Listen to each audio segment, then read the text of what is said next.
이번 시간에는 우리 보안 기능에 대해서 같이 한번 살펴보도록 하겠습니다. 보안 기능이라는 거는 우리 소프트웨어 개발할 때 구현 단계가 있었죠. 그 구현 단계에서 코딩하는 그 기능, 인증이다, 접근 제어다, 기밀성이다, 암호화다 이런 것들이 올바르게 구현됐나 안 됐나 그걸 이제 점검하는 그런 항목들을 보고 얘기하는 거예요. 자, 첫 번째 거부터 같이 보자고요. 적절한 인증 없이 중요한 기능을 이제 허용한다. 그렇게 이제 써 있어요.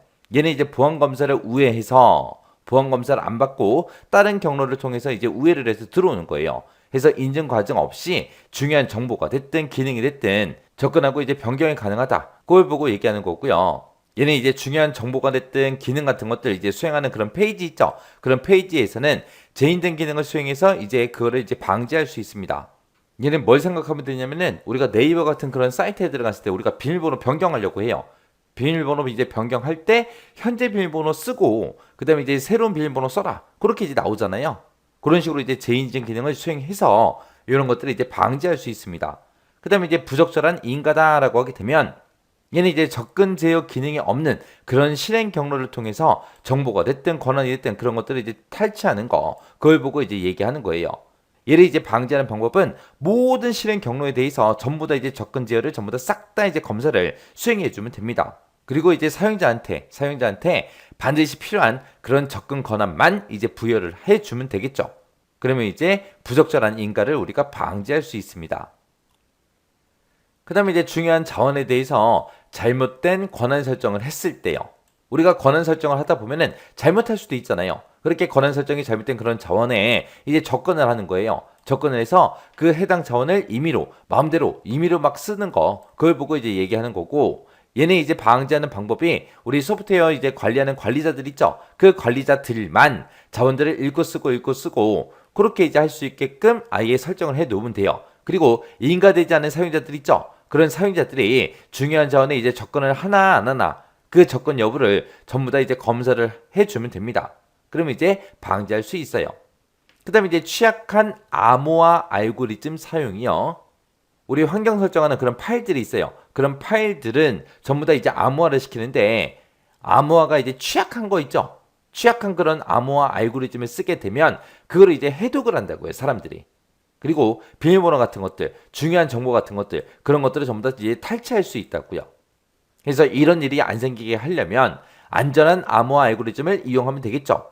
그리고 업무 관련 내용이 됐든 개인정보 같은 것들, 그런 것들에 대해서는 IT 보안 인증 사무국이라는 곳이 있어요. 그곳에서 이제 안전성을 확인한 그런 암호 모드를 이용하게 되면 이제 방지할 수 있겠죠.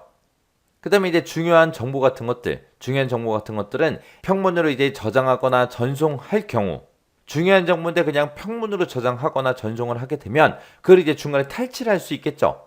탈취를 해서 이제 중요한 정보 같은 것들을 이제 획득할 수 있습니다.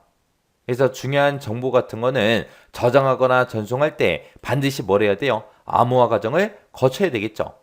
그리고 HTTPS가 됐든 SSL이 됐든 이런 보안 채널, 이런 프로토콜을 이용해서 이제 우리가 데이터를 이제 전송을 해주면 돼요. 여기서 이제 HTTPS라고 나왔어요. S. 얘는 HTTP에다가 보안 기능을 더 강화시킨 그런 통신 규약을 보고 우리가 HTTPS라고 하는 거고요. SSL이다라고 하게 되면 SSL은 송수신하는 그 컴퓨터 사이에서 인증이 됐든 암호화가 됐든 무결성이 됐든 이런 것들을 보장해주는 그런 표준 프로토콜을 보고 SSL이다 그래요. 그래서 이런 보안 채널을 이용해서 우리가 데이터를 주고받고 하면은 중간에서 탈취를 할 수가 없겠죠. 그 다음에 하드코드된 암호화 키요. 여기 보게 되면 이제 하드코드라고 나왔는데 하드코드라는 건 뭘 얘기하냐면은 데이터를 이제 코드 내부에다가 직접 입력해서 우리가 프로그래밍하는 그런 방식을 보고 얘기해요. 그래서 우리가 암호화된 그런 키들도 하드코드된 그런 경우에 이제 유출될 수 있다고요. 그럼 이제 역계산 또는 무차별 대입 공격 이런 거에 의해서 이제 탈취될 수 있습니다.